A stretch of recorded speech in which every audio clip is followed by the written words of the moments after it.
levo esta carta meio aos prantos, ando meio pelos cantos, pois não encontrei coragem de encarar o teu olhar.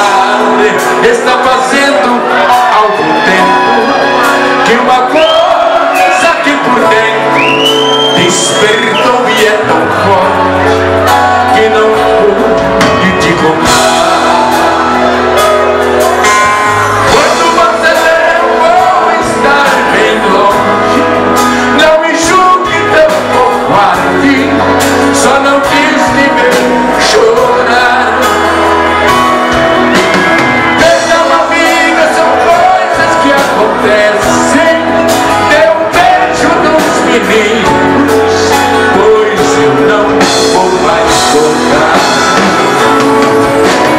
Toda poderia dar, ela é cercada, como eu vou deixar pra sempre aquela casa? Se eu já sou feliz, se eu já tenho amor, se eu já vivo paz.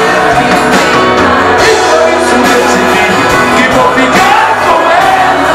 A minha passagem, por favor, cancela.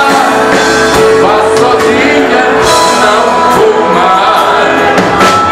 Quando cheguei no portão da minha casa, como se eu tivesse asas, me senti igual criança.